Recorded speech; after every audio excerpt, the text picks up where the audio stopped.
I'm not gonna leave.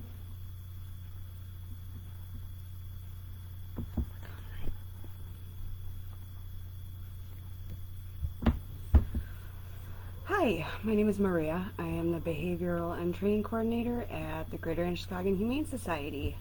Today we are discussing a couple of common behavioral and training questions that people usually have.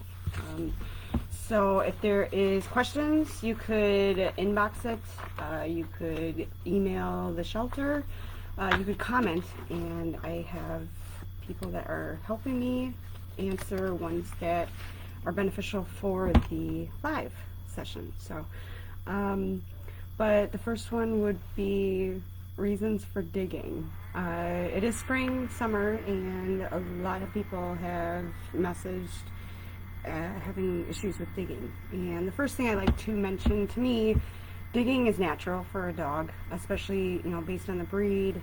Some dogs are more inclined to dig than others.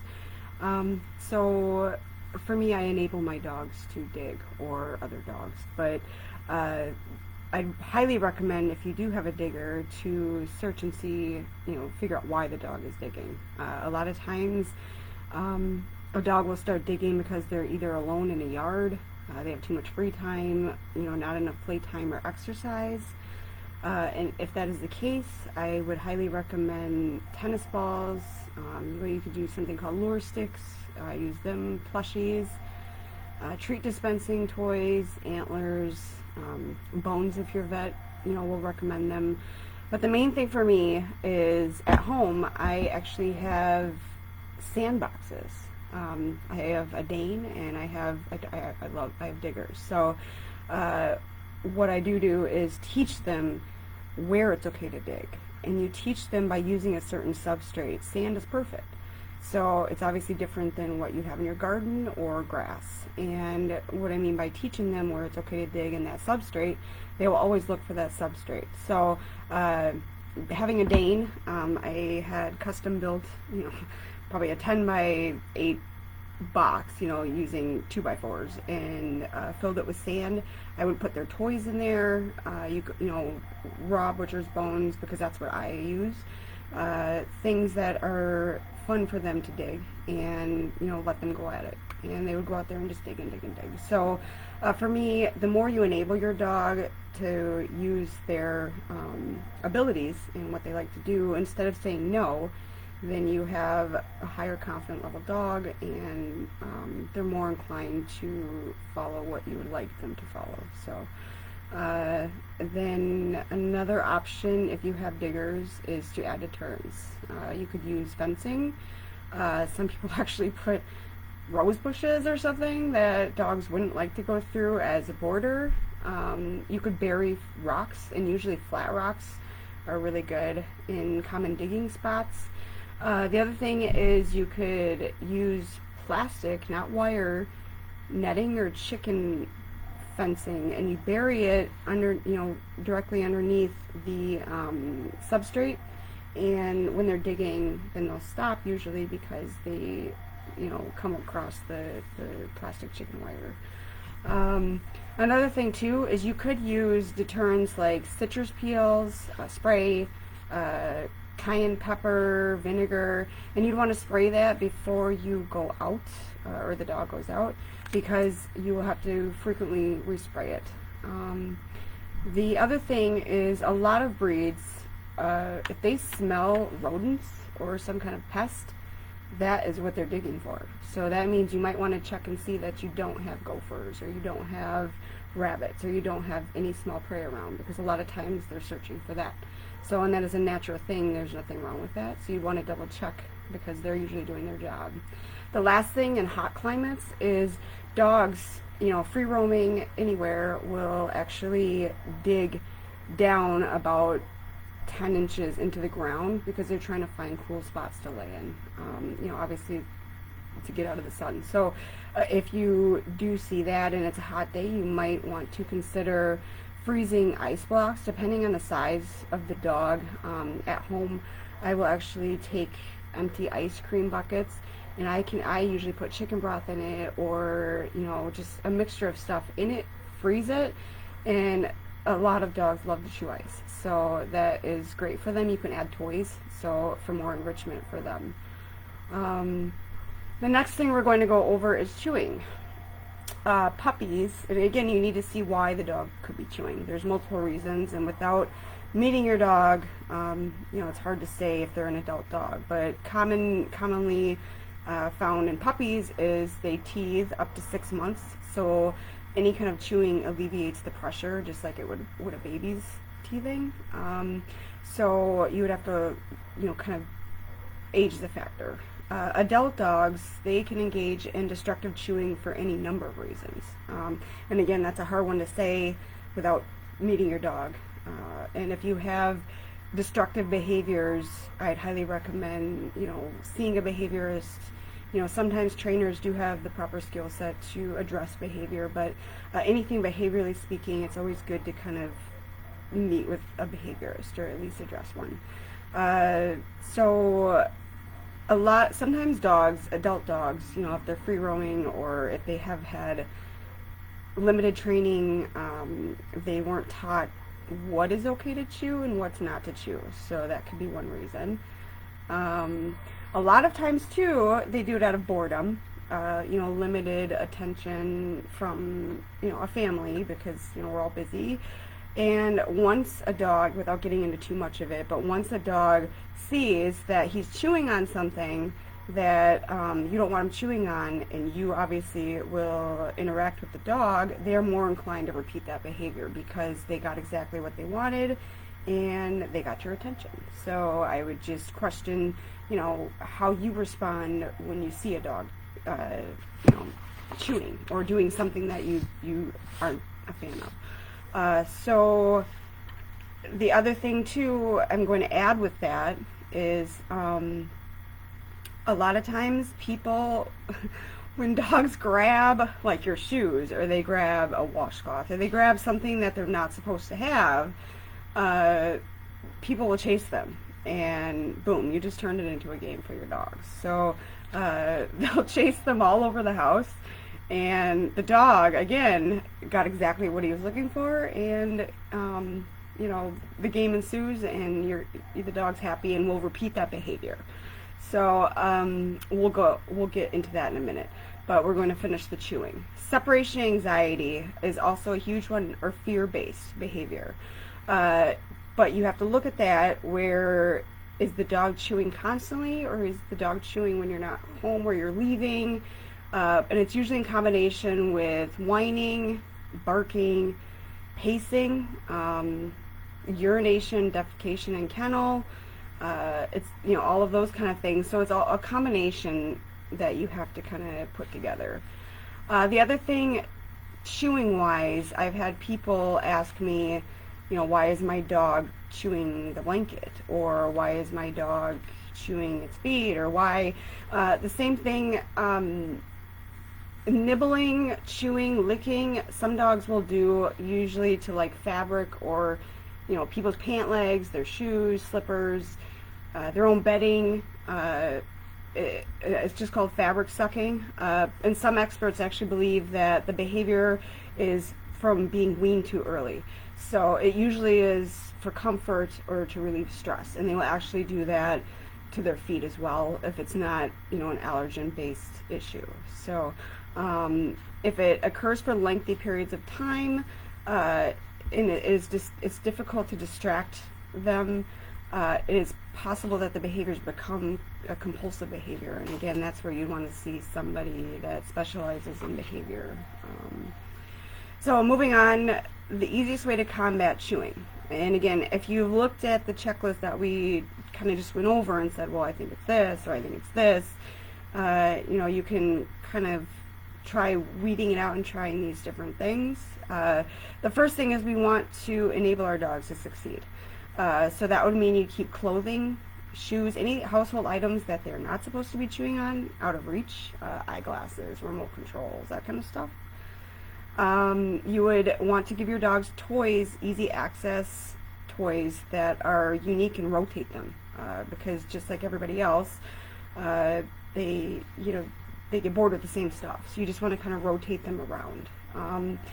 And you would always want to, especially if you initially get a dog, you want to supervise or confine your dog until they learn the house rules. Tethering, crating, gating, etc. Because the more time they have alone and they're in a new environment, or if you're teaching something, they're going to find something to entertain themselves and they don't understand. So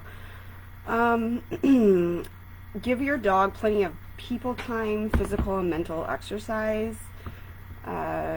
Your dog, again, doesn't know how to behave if they have not been in home before, just based on the circumstance of the dog's history. Try more enrichment with them. A lot of times, like I said, they're chewing because they're just bored. Scatter feeding, we've discussed scatter feeding before. Kongs, wobble Kongs, anything that they can do to entertain themselves. Just give them more mental stimulation. If your dog is caught chewing, or this is actually common with, you should have this idea with everything. If your dog is caught chewing or defecating or urinating in the household, blah, blah, blah, you always want to interrupt the behavior with a loud noise. Dogs, just like children, meet mine, they actually get desensitized to the sound of your voice. So the more you use a dog's name, the dog is more inclined to ignore it. So again, either clapping is a good one, stomping your feet on the ground to interrupt the behavior. It's a sound that your dog isn't used to hearing, like your voice. Never yell or try to use their name. Offer them an acceptable toy. And I'm talking about toy swapping. So instead of having a game of chase, right, because we talked about that a little bit earlier, you would want to always swap. And when you swap toys or offer something else, you're also teaching them to not guard. So there's other things that go into, I can't, we won't address that today, but you're combating so many different things just by the swapping. You should never reach into a dog's mouth and just grab something out, because again, that will either sometimes have chase, they start chasing and guarding or just other things. So always try to swap, and you give the dog something that you want him to chew. So the more you make items that come from you the best thing ever, the less inclined they are to find something that they know that you're going to say, oh, I want my shoes back. So and when you're angry, again, that comes across as anything related to potty training or chewing, that kind of stuff. I see memes on Facebook all the time about dogs with sad faces, or they have that little guilty look, or oh, look at my dog's, he knows what he did wrong. Actually, no, and we're not going to get into that. It's just quickly, that's actually canine submissive body posture. So when we are disciplining a dog, or our body language changes, or we're saying no, or any kind of voice elevation, just anything that's out of the normal that you don't do, some dogs, depending on their confidence level, get nervous, and that's actually them feeling threatened, and they're just nervous. So a punishment after the fact does not eliminate the undesirable behavior, and it does not promote confidence in a dog. It could also provoke, like, let's say potty training wise, negative behaviors, where I've had a lot of clients that the dog has been told no, and when they're pottying, they get caught pottying, or after, or people rub their nose in it, the dog actually will go to a location that will take longer to find. So in a basement, or behind a recliner, or just something that somewhere that the human won't find right away. So I just caution that, and it really, when you have issues with chewing, it's too late to correct the chewing. If the dog's already chewed it up, or the dog's already defecated in the house, it's too late. That was kind of a slip up on the human's part. It has to be in the moment for dogs, because they don't understand. If you find it an hour later, it's just too late. So in the moment. Then again, the more enrichment you do usually helps a lot. The more value you put in toys, and that's why Kongs are important, or just puzzles or something, regarding toys. So the more you use those and you build the value in that, the less inclined they are to find other objects. For puppies, if they are teething up to that 6-month point, you could try freezing a wet washcloth. Ice blocks are amazing in the middle of summer, especially if you use like some kind of butt broth. You put a toy in there. Socks are good. You could, freeze a sock and put, a frozen toy in there. The cold cloth will soothe their gums, but again, we'd recommend, especially if you're using chicken broth or something, to monitor the dogs so they're not ingesting any of the washcloths or anything. So sometimes people use deterrents like bitter apple. They're, depending on what your vet would recommend, cayenne pepper, all natural stuff, apple cider vinegar, lemon, you name it. There's a lot of different homemade sprays approved by the, asking your vet, and you could reapply those, but you need to do that, every couple days so it is fresh. And actually some dogs love the taste of lemon, or they love the taste of apple cider vinegar, so it's kind of a feel it out, method. So again, we went over chasing. You never want to chase them. You always want to swap, and then eventually you can add the cue to give when they're effectively swapping for an item. The last thing about chewing is some dogs, depending on their history, if they're free roaming or they're malnutrition, they're missing something in their diet, will chew. They'll chew drywall. They'll chew things that could smell like food. You'd want to double check and make sure with the vet or something that it is not hunger based, or they're just malnutrition, as well as coprophagia, and that is dogs seeking out, and a lot of times it's their own feces, but coprophagia, they will actually eat their own feces. So, but again, you want to swap it and try to direct them to any other objects that are acceptable. The last thing about crate training. So I hear a lot of people say that crating's mean, or they just don't want to do that. They don't really want to crate their dog, and that's okay. I mean, a puppy, we want them to succeed. So, crating as a whole should be a den to a dog. Dogs are den animals, and it's their safe spot. So the interesting thing is when I talk to people, they say, no, my dog doesn't want a kennel, doesn't need a kennel, blah, blah, blah.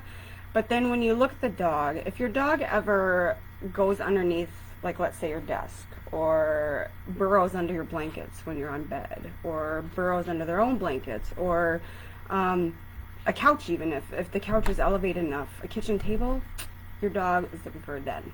Okay, so they like the enclosed space, and a lot of times they will cache their toys, or they'll have like their one toy and they go running under the kitchen table to eat it. That's a den, a den. Oh, I'm having a brain fart here, but that is them looking just for a den, a safe place. Excuse me. So again, crate training to me, it just gives them a safe spot. There's different types. Obviously, there is the wire. There is the plastic. X pens for puppies. If you don't really want to crate train, X pen, and that is just that big octagonal exercise pen that they also put babies in, just to keep them safe. And you also want to be able to combat, undesirable behaviors, especially if they're puppies and they're still learning, like defecation or chewing, everything we addressed above. So again, those are the different types, but if you use a wire one, you always want to make it more den-like and cover it.